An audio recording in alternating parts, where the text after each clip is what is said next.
bahwa permohonan pra peradilan itu tidak diterima. Tetapi kami sangat menyayangkan bahwa kami tidak menemukan pertimbangan hukum atau legal reasoning yang meyakinkan untuk bisa memahami kenapa pra peradilan itu ditolak. Buat saya, ini adalah satu apa yang disebut miscarriage of justice. Tahu saudara miscarriage of justice? Itu miscarriage itu kan keguguran. Jadi keadilan yang digugurkan atau peradilan sesat. Kita datang ke pengadilan negeri Jakarta Selatan untuk menguji abuse of power, pelanggaran-pelanggaran yang dilakukan oleh KPK, karena sangat telanjang di depan mata kita. Pelanggaran itu dilakukan. Tuduhan bahwa Hasto Kristianto melakukan obstruction of justice itu tuduhan yang keempat. Tuduhan yang tidak ada dasarnya sama sekali. Hasto Kristianto itu sangat tuduhan bahwa Hasto Kristianto terlibat dalam melakukan pemberian hadiah dalam kasus Wahyu Setiawan itu tidak ada dasarnya. Kenapa? Karena putusan itu sudah inkrah 5 tahun yang lalu dan Hasto Kristianto sama sekali tidak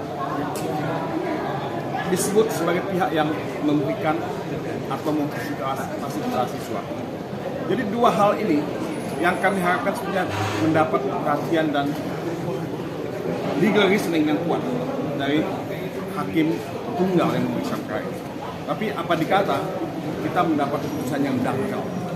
Ini bukan pendidikan hukum, ini pembodohan hukum. Saya harus katakan demikian. Saudara Magdir, saya, saudara Roni, dan yang lain-lain, itu sudah praktek hukum puluhan tahun. Kita tidak mengharapkan putusan yang dangkal semacam ini. Publik juga menginginkan putusan dengan legal reasoning yang sangat meyakinkan. Dan itu yang tidak kita temukan. Jadi buat saya, ini satu setback, satu kemunduran. Nah, apa yang akan kami lakukan?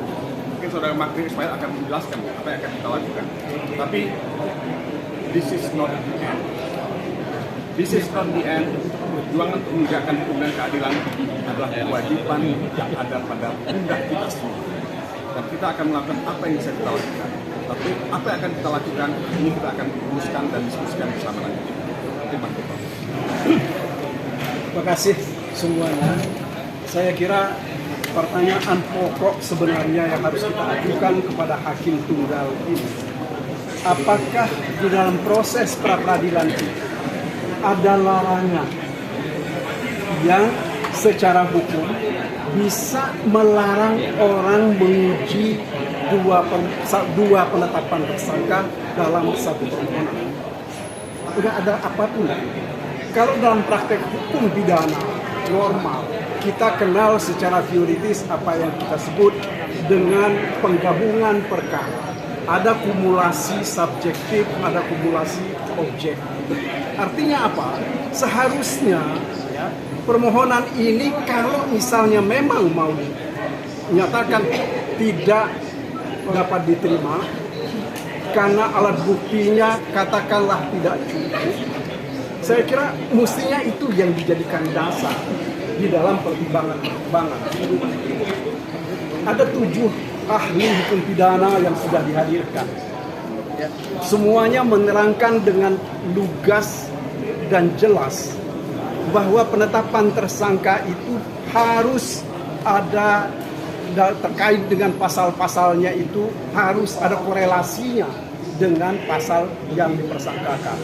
Selain itu, harus juga dilakukan semacam bukti permulaannya itu harus substantif dan juga merupakan delik inti dari pasal yang dipersangkakan. Nah, kalau seandainya itu dalam pertimbangan tadi yang dikemukakan oleh majelis, tentu kami akan dengan senang hati menerimanya. Tetapi itu sama sekali tidak didengar, tidak diucapkan oleh majelis yang terhormat ini. Meskipun dia sudah menyebut tadi sejumlah ahli sudah dihadirkan, akan tetapi apakah pendapat ahli itu sama sekali tidak dipertimbangkan? Seolah-olah kalau buat saya, ya, ini adalah bentuk pelecehan baru terhadap proses persidangan ini. Pak, ini kan yang kalau kita lihat dari persidangan hari ini kan sudah ditolak, jadi artinya status tersangkanya sah.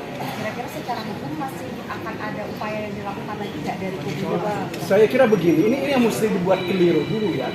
Permohonan kami ini tidak dapat diterima, tapi ada satu sisi tadi keterangan dari pertimbangan dari majelis tadi bahwa antara perbuatan menghalang-halangi pendidikan ini meskipun dia tidak katakan ini diterima, tetapi tidak berdasarkan bukti permulaan yang cukup.